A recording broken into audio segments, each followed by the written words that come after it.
Bonjour peuple de Dieu, nous allons poursuivre l'enseignement sur la drogue. Pourquoi la drogue? Pourquoi est-ce qu'on nous veut droguer? Pourquoi est-ce que les drogues sont légalisées? Et il y a toutes des campagnes de marketing qui sont faites. Nous sommes bombardés de cela. C'est parce que nous devons tous avoir la mentalité des sangs d'abeilles. Nous devons tous être dans un état de drogué, où on ne réfléchit pas trop bien parce qu'on est tellement relaxé. Et alors on va être propice à ce que les voix puissent nous parler, les différentes voix. Et quand nous regardons, c'est pour nous pousser à avoir une mentalité des saints d'abeilles, nous pousser à marcher comme on emmène les vaches dans un ranch. Il y a un chemin qui est déjà placé. Pourquoi est-ce qu'on nous emmène là? Lundi, on nous dit c'est la journée des pizzas, la journée des mains sales, la journée de se laver les mains, la journée de l'amitié, la journée des grands-parents. Tout ça, c'est pour nous donner une mentalité des saints d'abeilles. Comme ça, on pense tous de la même façon, on agit tous de la même façon. Il y a des forces, il y a des puissances qui veulent que nous soyons tous comme cela. Pour quelle raison? Parce qu'on doit arriver à réfléchir de la même manière. Et comme ça, celui qui est annoncé par Daniel ou Jean le Révélateur, celui qui est appelé de lawless one, celui qui n'aura pas de loi, celui qui n'aura pas de respect pour les femmes ni d'attirance, d'attraction vers les femmes, l'homme du péché, celui-là qui va venir s'établir dans le temple de Jérusalem et s'appeler Dieu, il doit venir. Il doit venir, donc pour qu'il vienne, le monde entier doit être au même diapason. Nous devons tous être à la même hauteur, nous devons tous penser de la même manière, comme ça on va tous l'applaudir et le recevoir et lui donner notre force. C'est là le problème qui est là. C'est là où nous sommes en train d'être emmenés et on doit nous créer un chaos qui va faire que quand les êtres humains vont être fatigués du chaos, on va venir nous donner une solution et cette solution-là sera le nouvel ordre mondial. Et celui qui retient est encore là, le Saint-Esprit, il est encore là et c'est lui qui retient les choses. Mais c'est comme ça que les choses vont se passer. Alors, nous devons tous être ensemble en accord parce que vous vous rappelez, à la tour de Babel, quand ils étaient tous en accord et qu'ils construisaient cette tour pour aller faire la guerre contre Dieu là-haut. Dieu a envoyé un vent impétueux qui est symbole du Saint-Esprit, qui est venu, qui a confondu les langues, qui a confondu les choses. Et après cela, nous voyons dans la chambre haute, quand Jésus leur dit, attendez à Jérusalem jusqu'à ce que la force puisse venir. Ils ont attendu, ils étaient en accord, en un seul accord dans la chambre haute. Et ce vent-là qui a fait trembler les choses. Et ils se sont tous retrouvés avec une flamme de feu sur la tête. Donc on veut que nous puissions tous être en accord. Parce que quand vous êtes en accord, comme nous avons été faits à l'image et à la similitude de Dieu, chacun d'entre nous porte quelque chose en nous qui est petit, mais qui est puissant là en même temps. Et on peut prendre cette chose-là et la donner à quelqu'un d'autre. On peut prendre cette chose-là et prêter allégeance à quelqu'un et donner notre force ou notre énergie. Et cette personne-là grandit maintenant et commence à s'expandre parce qu'elle se tient sur nos têtes, elle se tient sur nos épaules et parce que nous sommes tous en train de chanter, tous en train de vibrer à la même, avec la même force. Et nous sommes tous en accord. C'est là où on veut nous emmener. Et quand vous regardez bien, l'Internet déjà est une forme de tour de Babel, mais électronique. On est en accord avec ces chiffres binaires. On est tous en accord. Et alors, on doit nous emmener, que nous puissions être tous là. Et l'endroit où on se retrouve, nous tous, c'est où? C'est aux Nations Unies. Et nous devons tous être en accord. C'est comme ça qu'on nous donne ces journées de café, ces journées de thé, ces journées de pizza. C'est juste un programme qui a déjà été tracé, qui a déjà été établi et qui fait que nous ne devons pas être indépendants, nous ne devons pas avoir une intelligence qui est indépendante et on réfléchit, on analyse. On doit enlever l'esprit d'analyse et c'est ça que les drogues font, nous aider à ne pas être analytical, à ne pas analyser, à ne pas juger et jauger une situation. On nous met le fluor dans les pâtes dentifrice pour calciner le troisième œil, comme on l'appelle, et briser notre volonté. Et il y a une chose qui est appelée troisième œil. oui, même dans le contexte de Christ, il ne nous demande pas de l'ouvrir, il ne nous demande pas d'aller respirer, faire des choses, 40 choses pour pouvoir l'activer. Mais c'est étonnant de voir à quel point il y a des puissances qui travaillent pour fermer cet œil-là, pour que les gens ne puissent pas voir. Et quand vous regardez, nous les personnes de peau noire qui ont la mélanine, je suis en train de faire des recherches, je n'ai pas encore fini. On n'est plus, notre troisième œil, malgré le fluor, malgré le BPA, ce produit chimique qu'on nous met dans le plastique qui stérilise et qui ferme le troisième œil. Ils veulent que le troisième œil soit fermé et on nous dit il faut obéir, il faut obéir, il faut obéir. C'est là où nous en sommes. C'est pour nous emmener à être dociles et à marcher, aller dans un seul système, la route qu'on va nous demander, sur laquelle on va nous placer. Alors si vous venez prêcher le message de Jésus qui est tout aussi radical et subversif aujourd'hui qu'il ne l'était quand Christ l'a prêché lui-même, parce que même dans le corps de Christ, beaucoup de pasteurs ne veulent plus parler du sang. Ils vous disent c'est it's creepy. Ça fait pourquoi parler du sang? Pourquoi rappeler aux gens qui sont pécheurs? Ils savent quel problème ils ont. Parle-leur de la grâce. Parle-leur de l'amour de Dieu. Oui, l'amour de Dieu est là. Oui, la grâce de Dieu est là, mais il ne faut pas abuser de la grâce.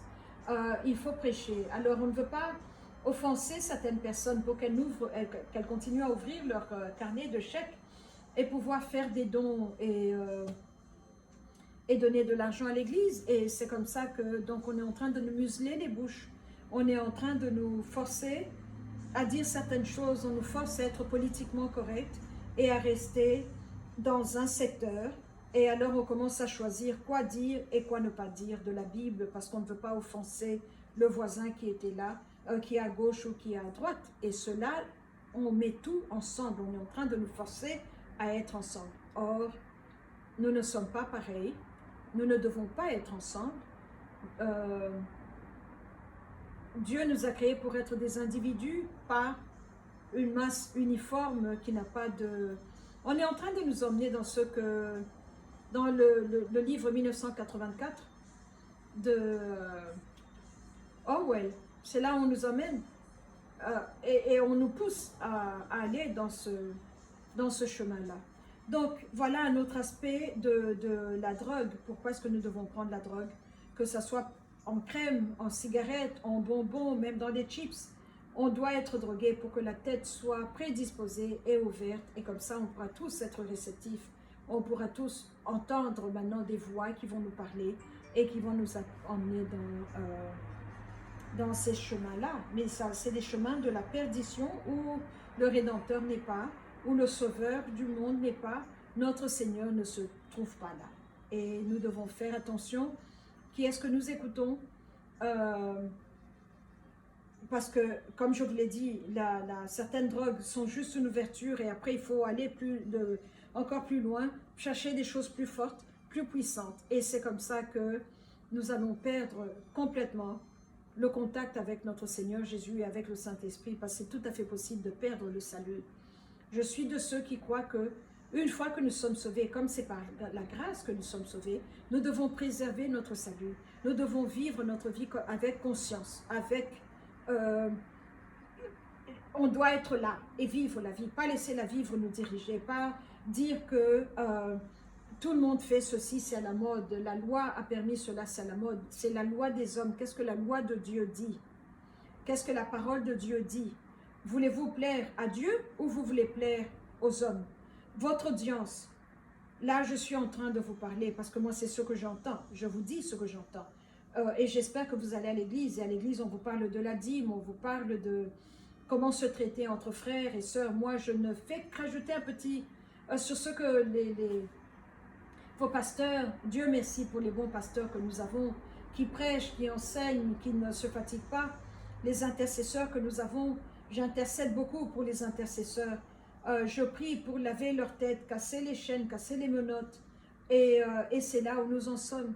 C'est là où le corps de Christ est. Et nous devons faire attention parce que maintenant, il y a des écoles de pensée qui sont en train de dire que tous les prophètes de la Bible fumaient quelque chose pour pouvoir voir, pour pouvoir avoir accès à ces vérités, à ces réalités. ils se sont connectés en fumant quelque chose, en se mettant dans un état de relaxation qui fait que vous allez au-dessus.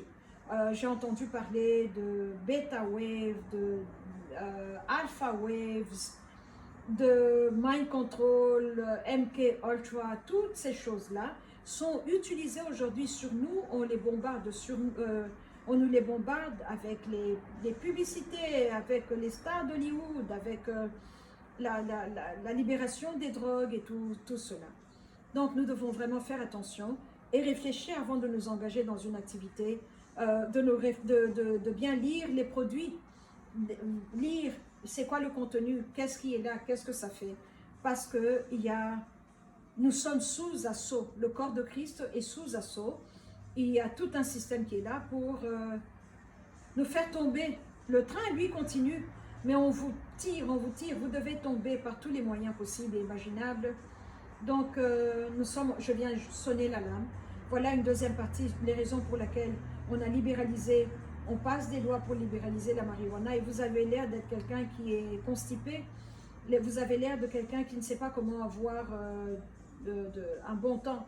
Vous ne savez pas comment vous relaxer, comment juste avoir un bon temps dans la vie. On est humain, on doit faire ce que les humains font. Moi, je dis oui, on est humain, mais humain créé par Dieu, à son image et à sa similitude. Donc, c'est à lui que je veux plaire d'abord, avant tout. Et il est mon tout dans tout. Il est le Dieu qui est mon Dieu.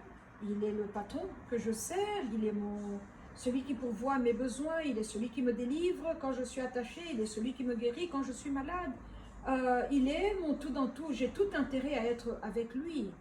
Il s'est prouvé, il s'est démontré. Alors, pourquoi vais-je aller suivre autre chose? Pourquoi vais-je aller sur d'autres routes, aller essayer de nouvelles choses? Je me méfie toujours de ces personnes qui parlent de nouvelles révélations, de nouvelles méthodes de prier, de nouvelles méthodes de se connecter à Christ. Non, moi je crois que quand vous avez le Saint-Esprit, lui-même va vous emmener maintenant sur les routes où est-ce que vous devez aller. On n'a pas besoin d'aller prier, se plier comme un pretzel, d'aller lever les pieds comme ça, faire ceci, faire cela. On n'a pas besoin de cela. Un seul Dieu, une seule livre, une seule parole. Jésus est la différence qui fait la différence. Jésus est le Dieu qui est le Dieu vivant. Il est le seul, il est la pierre angulaire, il est celui qui fait des voies là où il n'y a pas de voie. Il est le chef et le consommateur de notre foi. Il est notre tout dans tout. Et il est celui qui relève le front, il est celui qui nous justifie, il est celui qui se bat pour nous. Il s'est battu pour nous, il a établi des choses et rien ne peut le prendre de court ou qu'il est surpris et dire « je ne savais pas ». Et c'est là où nous en sommes. Donc nous devons vraiment savoir que nous sommes debout sur le roc, sur le rocher de notre salut et que c'est là où nous avons bâti notre maison. Parce que nous sommes dans les temps périlleux, les temps dangereux et périlleux de la fin. This is it. This is it. Et ça va être pire. Nous ne sommes qu'en train d'aller dans des difficultés et voilà où nous en sommes. Voilà la suite que je voulais partager avec vous. Il y aura probablement autre chose. Et que la grâce et la miséricorde de Dieu soient avec nous. Nous en avons vraiment besoin. Et par-dessus tout, sa providence, sa protection, que nous ne croyons pas que nous devons aller retourner à Babylone, retourner en Égypte pour pouvoir manger. On a quitté l'esclavagisme, on a quitté la terre de l'esclavagisme, nous allons de l'avant, que nous puissions chacun pénétrer dans ses promesses et pouvoir avoir les pieds sur notre terre promise et recevoir tout ce qui est à nous. Je suis en train de me prêcher à moi-même, je crois, c'est ce que j'aurais aimé entendre, mais il y a très peu de pasteurs qui osent parler de ça, qui osent. On va vous parler de la prospérité, donner et vous sera donné, oui, ça c'est là aussi, mais ils osent vous dire, donnez-moi et vous allez avoir 100 fois ce que vous... Non, moi je donne la dîme, je sers dans le ministère et je compte sur le Saint-Esprit et c'est lui qui pourvoit, c'est lui qui me dirige dans toutes les vérités. Et c'est lui qui me parle et qui me dit ce dont j'ai besoin. Parce que vous pouvez arriver à un endroit... La montagne, là, quand il dit qu'il faut monter à la montagne de l'Éternel, vous voyez que le plus haut vous êtes en train d'aller, le moins de personnes il y a autour de vous. le moins la parole de Dieu qui nourrit devient, elle est comment dire, scarce, elle n'est plus là.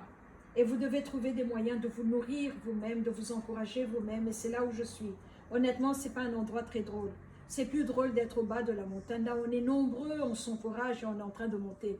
Mais quand vous arrivez à certains niveaux, vous voyez que vous réalisez, vous dites, mon Dieu, il y a très peu de pasteurs qui peuvent me nourrir. Il y a très peu de pasteurs qui peuvent me garder captivé 30 minutes et que je les écoute parce que j'apprends quelque chose. Il n'y en a plus beaucoup et ça fait peur. Ça fait peur.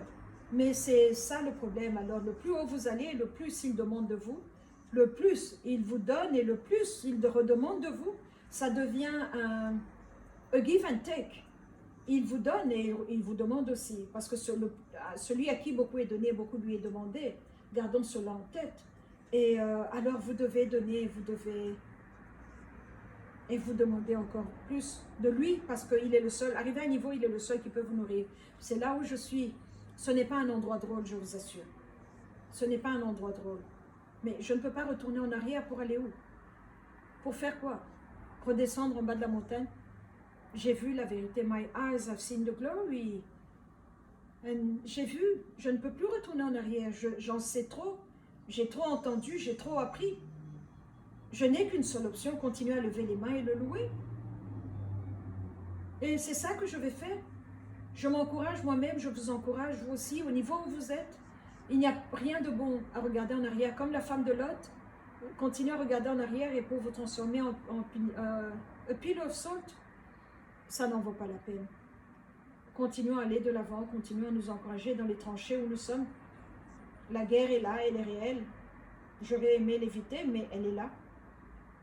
Et puisque la guerre est venue, alors continuons à se battre, continuons à nous battre, continuons à proclamer la parole de vie et continuer à recevoir la vie de cette parole-là, parce que nous en avons vraiment besoin.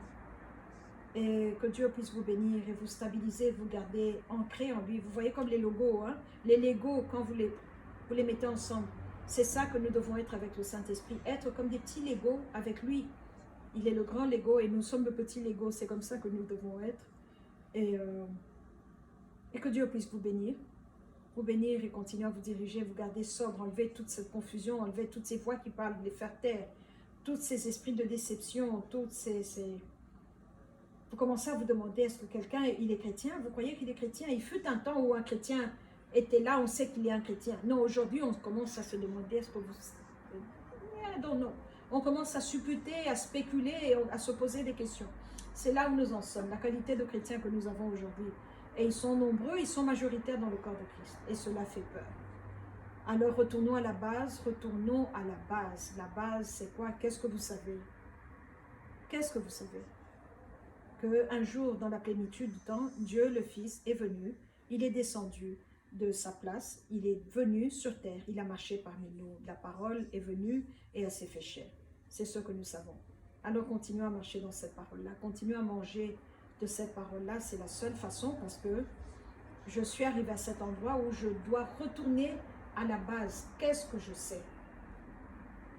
Et c'est ça qui me garde saine dans la tête. Je n'ai pas beaucoup de personnes à qui je peux parler, alors je parle à ce corps de Christ virtuel. Et que la paix Shalom qu'elle puisse nous remplir. Que Dieu vous bénisse. Bonne journée. Au revoir.